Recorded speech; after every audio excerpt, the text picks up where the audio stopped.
What's up, everybody? It's KelseeBrianaJai here with a review on the new Huda Beauty Faux Filter Foundation. You guys have been asking me about this foundation since the news broke that Huda was coming out with a new product. You guys know that Huda has so many different products in her arsenal. She started off with lashes, and then she moved on to lip products, eyeshadow palettes, highlighter palettes, and now foundation. So I was really excited to try it because I'm a foundation junkie. I love trying out any new foundation. So this foundation launched on Sephora.com, and I picked mine up there. So this foundation retails for $40. And here is the box. It says Huda Beauty and it has this pink script on it. I like the way the box feels, very soft. And then on the back of the box it has directions and ingredients.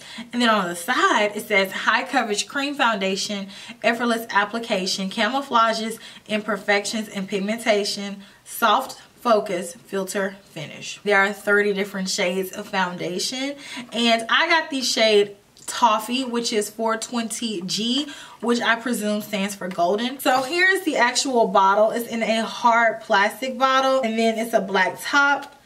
It does come with a pump. It has 1.18 fluid ounces, so slightly above the average. And then again on the packaging it's printed Huda Beauty. This foundation does have a lot of claims. It says that this is a full coverage cream foundation that visibly conceals blemishes and imperfections for a filter-like finish. It says that this is packed with a high percentage of ultra-refined pigments.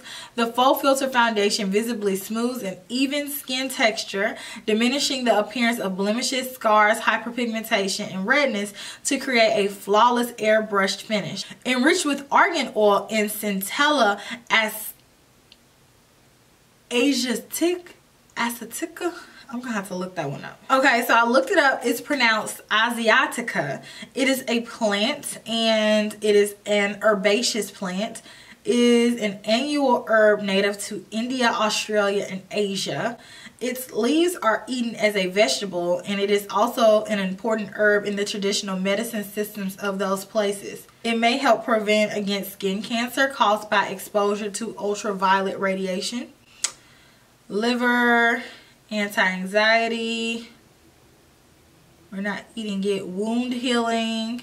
Interesting. So enriched with argan oil and centella asiatica, both known for their hydrating properties, this fade-proof formula blends seamlessly with skin, leaving it matte with a hint of sheen for a luminous appearance. Wear it alone for full coverage or blend it together with the Huda Beauty Complexion Perfection pre-makeup based primer, which I did not purchase, for an even more natural finish. So Huda herself quoted and said, "I always struggled to find the right foundation myself, so I would always mix them to get the right shade. I have an olive complexion with a very golden undertone, so there's much more to your skin tone that meets the eye. So I made sure to take into account the skin tone and undertone when I was creating these shades. I would hand mix the formulas myself, make the shade elaboration, and call them back in to test. It has been a real labor of love, and that's why I'm so pleased we've created a really representative 30 shade offering that will provide an immaculate match for everyone. We shade matched hundreds of people to ensure that our final selection will be all inclusive." I shade match really well. It's not an exact match, but it's super close and it's just a notch off. But this foundation, like she said, it is a matte foundation. Now, as you guys will see in the demonstration, I applied 1.5 pumps and it completely covered my entire face. So this is a very full coverage foundation. It is a cream foundation and the texture is very thick. So if you're a person who does not like heavier foundations, you may not like this foundation. Going forward, I wouldn't use as much foundation as I did today. In this first impressions, I definitely would kind of ease back off of it because you don't need that much foundation when working with this because it is such a full coverage product. But it is very matte as well, so you have to work quickly or else it will dry. But the good thing about it is that it doesn't settle into lines and it also doesn't settle around any acne spots, and it covered up all my marks on my face. I also recommend a hydrating mist such as MAC Fix Plus or the Tatcha mist that I use, just to give you a little bit more luminosity. This is a heavier coverage, full coverage foundation, so sometimes with that you may lose a little bit of your natural glow because you're masking it and you're matting it down too much, so just keep that in mind. Also, this foundation has a bit of a flowery smell to it. It kind of reminds me of a gardenia flower, which I'm not the biggest fan of that scent. It's not very high on the ingredient list, but it is a very strong smell. Like, I've had this on my face probably 30 minutes at this point and I still kind of smell it. I want to go ahead and show you guys how this foundation applied, so enjoy and I'll see you soon. So let's go ahead and shake this fast but watch ourselves. So I'm gonna go in I'm gonna go in with one pump, and this is not moving anywhere. So on this side of my face, I'm going to apply it with my brush. This is the Artis Oval 7 brush.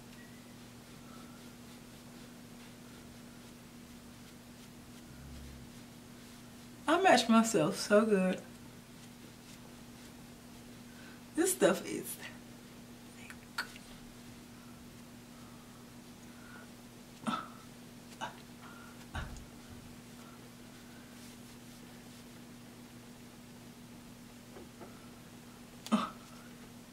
That's full coverage. I see absolutely not one imperfection. It's kind of stiff blending it out. And it dried down matte. Like, that's on there. It gave me a little bit more color than what I had. And I still have some left over. Definitely don't need any more on that side. Now, I'm going to do a half a pump. Not even a full one. And I'm going to take my beauty blender on the other side. And I'm going to see if I like this application any better.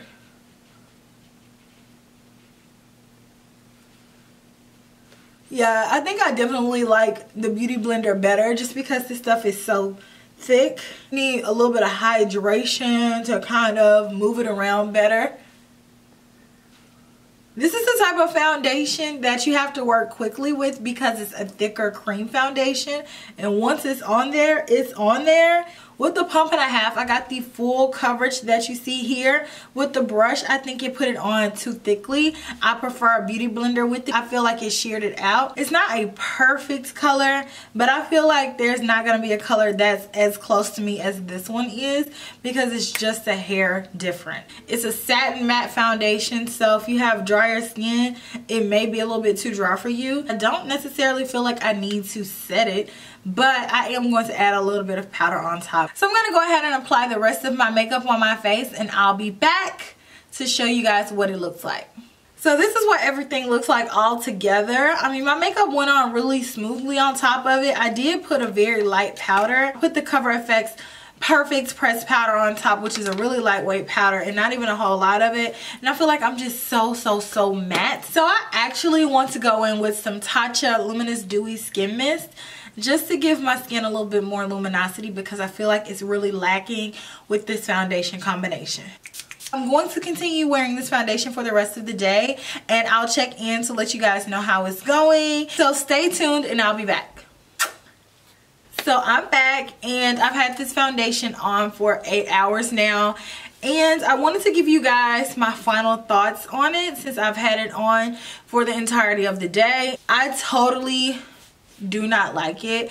I don't like how it looked when I first put it on. I felt like I looked cakey. I feel like it makes my face look too warm toned, and definitely I look oily all over. Typically if I wear foundation for this long of a time, I'm just oily right here. Like, this is it. Mainly in my forehead, maybe in my nose, but never all like this. If you guys saw when I first applied it, my foundation was matte to the point where I sprayed some Tatcha Luminous Dewy Skin Mist on it. I'm not a big fan of the coverage. I'm not a big fan of how thick it is. I'm not a fan of the fragrance, and then I'm also not a fan of how it wore on me throughout the day. The one positive thing that I like about this foundation is that it has not moved. It is still totally covering my face. I still don't see any of my imperfections coming through, because you guys know sometimes if you wear a foundation all day, it tends to fade. The foundation is still there, so I will give it that, but I'm not feeling the foundation. This foundation may be for somebody out there, but it's not for me. For $40, same price range, almost same concept, I prefer the Urban Decay All Nighter Foundation as opposed to the Huda Beauty Foundation. But let me know what you guys think down in the comment section. A ton of the shades are sold out, so it's definitely one of those products that's super popular right now. Let me know if you'll be trying it out. I look forward to hearing what you all have to say. So if you haven't already, make sure you like, comment, and subscribe. And I will talk to you guys in my very next video. Smooches.